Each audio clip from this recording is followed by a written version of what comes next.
Shalom Ouvracha, mes chers amis. Et un cher Metayel, comment on appelle ça, quelqu'un qui est un visiteur, il arrive au Bet Chabad de Bangkok.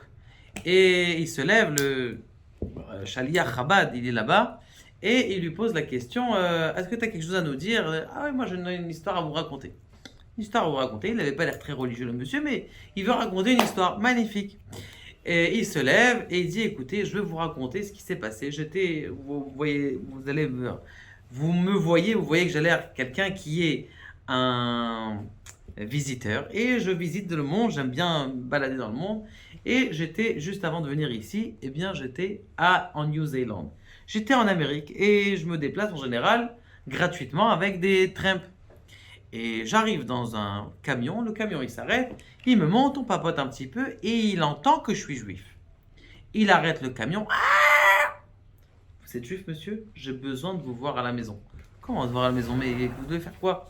Il dit non, non, non, il faut que vous venez s'il vous plaît. Bon, il amène chez lui à la maison, il arrête le camion chez lui à la maison et il lui montre une chambre. Il lui dit écoutez, voilà, prenez cette chambre-là, vous pouvez rester le temps que vous voulez. Le temps que vous voulez, vous pouvez rester dans cette maison, dans cette chambre. Le type, il est content et tout ça, mais bon, lui, il n'a pas envie de rester ici, en plein milieu de New Zealand. Hein, il n'a rien à faire ici. Donc, ce qui se passe, il dit, bon, je vais me reposer un jour et on verra. À 8 heures le soir, la maîtresse de maison, elle tape à la porte, dit, écoutez, monsieur, vous êtes invité au repas. Vous êtes invité. Bon, c'était la chambre qui était adjacente. Il rentre dans la pièce et qu'est-ce qu'il voit? 30 personnes qui l'attendent.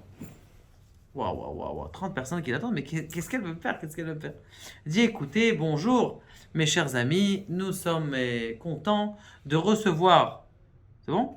Un invité d'Israël, et cet invité d'Israël va nous dire des paroles de Torah. Alors lui, il n'est pas très religieux, et il est en train d'expliquer, il essaie d'expliquer avec son jargon américain.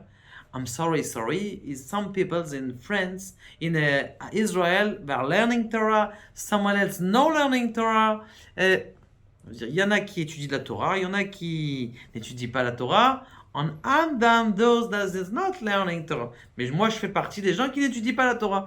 Donc, j'ai rien à vous dire. I'm so sorry. Alors la femme a dit non, pas du tout. Vous allez me dire un Dvar Torah, lui, il ne sait pas comment il va faire. Ce qui peut se rappeler à l'école, je sais pas, Avraham, Yitzhak, quelque chose qu'il avait appris un petit peu au cours de Tanar. Il est complètement perdu. Il a une idée qui lui vient en tête. Il avait un Teilim dans sa poche. Petit Teilim comme ça, il dit on sait jamais. Il prend un Teilim toujours avec ça. Il prend un Teilim, il ouvre le Teilim, boum, il tombe sur le Teilim 91. Yoshev Beseter Elyon Betzal Lonan, qu'est-ce qu'il dit? Je vais leur faire la traduction. Comme ça sera mon Dvar Torah. Il commence, Psaume 91, et il commence à lire. La femme, elle écoute la traduction, et elle commence à pleurer. Elle pleure 30 personnes comme ça à table, et elle pleure. Je dis, mais qu'est-ce qui se passe? Ça va, madame? Tout va bien? Je dis, non, écoutez, j'ai rêvé il y a 2 jours. Mon père, il est très malade. Et il se pose la question, est-ce qu'à l'hôpital, il doit faire une opération? Et j'ai rêvé que j'avais un ange qui venait d'Israël et qu'il devait lire le passage 91. Et donc voilà, vous êtes là, c'est un miracle. Devant tout. Donc je veux que demain, vous allez venir à l'hôpital, il va rentrer à l'opération et vous allez faire le Teilim, s'il vous plaît. Bon, l'autre, il ne pouvait rien dire, il est obligé. Et bon, Herchéou, il arrive à se débrouiller, à essayer de baragouiner pour la traduction de son Teilim. Et il rentre dormir. Le matin, ils se réveillent, ils prennent le camion, ils vont à l'hôpital et ils lui font le Teilim 91. Il lui fait le Teilim 91, cette fois-ci, il le fait en hébreu. Hier, il le fait en anglais, maintenant, il le fait en hébreu. Et alors, le Shaliach Chabad, lui, il est en train de raconter cette histoire. On est à l'opposé du globe, là. Il est à Bangkok, alors que là, il dit, mais alors, qu'est-ce qui s'est passé? Il a vécu, le type. Il dit la vérité, vous savez ce que j'ai fait? J'ai pris mon sac à dos et je me suis vite taillé parce que j'ai eu peur que si ça marche pas, il m'accuse à moi que le Teilim, il n'a pas marché. Donc je me suis sauvé et comme ça je suis tranquille. Donc si je peux vous dire un moussard, ayez toujours un Dvar Torah à dire. Comme ça au moins vous êtes... et bien ouais, c'est ça qu'il faut avoir. Chacun, un juif, on ne sait pas combien est-ce que les gens ils nous regardent. Il y a des gens qui sont toujours plus bas, il faut que tu aies toujours un petit Dvar Torah dans ta poche. Un petit Dvar Torah tout de suite, que tu puisses apprendre quelque chose à quelqu'un.